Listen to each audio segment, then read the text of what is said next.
మనిషి జీవితంలో ఇల్లు అంటే కేవలం గోడలు, తలుపులు కాదు.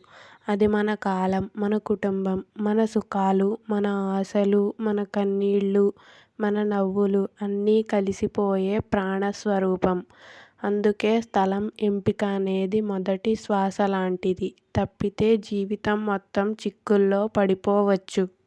స్థలం చూసే కళ.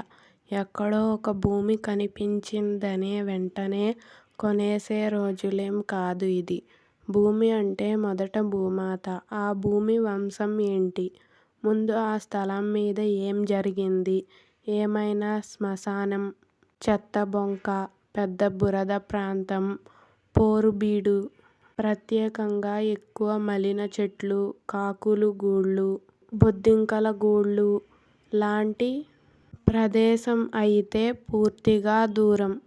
ఎర్రమట్టి శక్తి, ధైర్యం. బూడిద, నల్లమట్టి కేశాలు, అలసట, ఆరోగ్య సమస్యలు మరియు పాదముద్రల సాఫ్ట్గా ఉండాలి. కానీ బురదలా జారిపోకూడదు. అంటే తీసుకున్నప్పుడు చేతిలో గట్టిగా పట్టి విడిచితే సులభంగా విడిపోతే అది సమతుల్య మట్టి.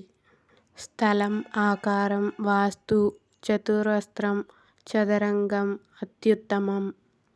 ఆయతాకారం సమృద్ధి, ధనం, త్రిభుజం తగవులు, అప్పులు. గోళాకారం స్థిరత్వం, లేమి, కోణాలు. తినబడని భూమి లేదా కట్ అయిన స్థలం అంటే జీవితంలో ఏదో ఒక మూల కోల్పోతాము అని చెబుతారు. దిక్కులు మన జీవితం తిరిగే జ్యోతిష్య చక్రాలు. ఉత్తరం ధనం, పురోగతి. తూర్పు ఆరోగ్యం, ప్రాణశక్తి. దక్షిణం అగ్ని, అధికారము. ఈ దిక్కు భారంగా ఉండాలి. పడమర స్థిరత్వం అంటే ఇంటికి వాయువ్యం. ఉత్తర పడమర వైపు గాలి, కదలిక. ఈశాన్యంలో దేవస్థానం, శుభశక్తి, అగ్నికోణం. దక్షిణ తూర్పు వంటింటి స్థానం. ఇంటి తలుపు అదృష్టానికి గేటు. ఇల్లు ఎక్కడ నుంచి శ్వాస తీసుకుంటుందో అదే ముఖద్వారం. ఉత్తర, తూర్పు దిశల నుండి ప్రవేశ ద్వారం.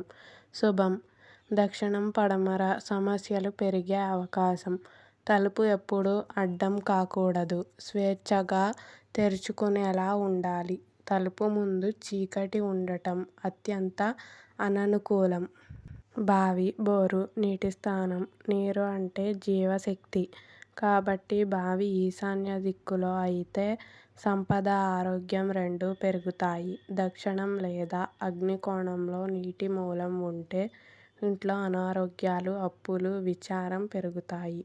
భూమి పూజ మ్రగ్గని పునాది. ఇల్లు కట్టే ముందు భూమి పూజ తప్పనిసరి. ఎందుకు అంటే నీ భూమి మీద నువ్వు రాజు కావాలంటే ముందుగా ఆ భూమిని పాలిస్తున్న శక్తుల్ని గౌరవించాలి. పూజ చేసినప్పుడు పసుపు, కుంకుమ, కొబ్బరికాయ, అన్నం, పాలతో ఇక్కడ మనం శాంతి, సౌభాగ్యం, ఆధ్యాత్మికతతో జీవించాలనుకుంటున్నాం అని భూమికి తెలిపే ప్రక్రియ. ఇది విశ్వానికి మన సంకల్పం తెలియజేసే రోజు. పునాది తవ్వడం జీవితం మొదలు పునాది త్రవ్వేటప్పుడు మొదటి మట్టిని ఈశాన్య కోణం నుంచి తీయాలి. చివరగా మట్టి దక్షిణం వైపు ఉంచాలి. అంటే మంచి శక్తి నుంచి మొదలయ్యి బలమైన శక్తి వద్ద నిలిచిపోవడం. మొదటి రాయి పెట్టేటప్పుడు పసుపు, పాలు, బెల్లం అర్పిస్తే ఇది ఇంటికి మిఠాయి మొదలైన రోజు. లోపల గదులు ఎక్కడ ఉండాలి? గది దిక్కు ప్రయోజనం.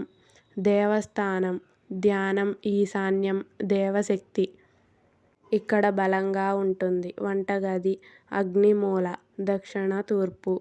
అగ్ని శక్తి ఇక్కడ సహజంగా ఉంటుంది.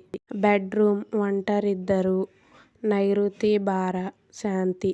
పిల్లల గది వాయవ్య చలనం, ఆలోచన, నేర్పు. డ్రాయింగ్ రూమ్ తూర్పు. ఉత్తరం సానుకూల శక్తి, స్వాగతం. స్టోర్ రూమ్ భారమైన వస్తువులు, దక్షిణం. పడమర స్థిరత్వం. ఇంట్లో జరగకూడని తప్పులు. దేవాలయపు నీడ ఇంటి మీద పడకూడదు. ఇల్లంతా చీకటి మూలలు ఉండకూడదు. మెట్ల కింద నిల్వ వసతులు చేయకూడదు. శక్తి ఆగిపోతుంది. పడుకునే సమయంలో తల దక్షిణం వైపు పెట్టాలి. ఇది ప్రాణశక్తి సరిచేస్తుంది. ఇంటి ప్రాణప్రతిష్ఠ, గృహప్రవేశం. ఇల్లు కట్టేశాం. కానీ ఇంకా ఆ ఇల్లు కాలేదు. ఇల్లు జీవితాన్ని స్వాగతించే రోజు గృహప్రవేశం. ఆ రోజు పాలు మరిగించి పొంగించటం అంటే ఇక్కడ మన సంపద, ప్రేమ, ఆనందం పొంగి పొర్లాలి అని విశ్వానికే ఘోష. ప్రాణవంతమైన ఇల్లు ఎలా అవుతుంది? ఇల్లు అంటే కేవలం వాస్తు కాదు. ఇల్లు అంటే మనుషుల శ్వాస, మనసుల సాహిత్యం, నవ్వులు. ప్రతిరోజు ఉదయం వెలుగు లోపలి గదుల్ని తాకాలి. ఒక చిన్న దీపం కనీసం ఒక మూలలో అయినా వెలగాలి. నవ్వులు, సంతోషం, మాటల మధురత ఇవే అసలు వాస్తు. ఈ ఇంట్లో ఎవరు ఉన్నారు అనేదే ముఖ్యం. ఒక మంచి భావనతో మాట్లాడేవారు ఉన్న ఇల్లు గోడలు కూడా పువ్వుల్లా విప్పుతాయి. చెడు మాటలు, ద్వేషం, వాదం ఎక్కువ ఉన్న ఇల్లు చేతులారా కట్టుకున్న పంజరమే, ముగింపు కాదు. ఇది ఓ ఆరంభం. ఇల్లు కట్టడం అంటే రాళ్ళు పేర్చడం కాదు, మన భవిష్యత్తుకు పునాది వేయడం. దాన్ని శ్రద్ధగా, జ్ఞానంతో, గౌరవంతో చేసినప్పుడే ఇల్లు, గృహం సంతోషాల ఆలయం అవుతుంది. ఈ వీడియో మీకు నచ్చితే లైక్ చేయండి, సబ్స్క్రైబ్ చేయండి. అలాగే ఈ వీడియో మీకు ఎలా అనిపించిందో కామెంట్ చేయండి.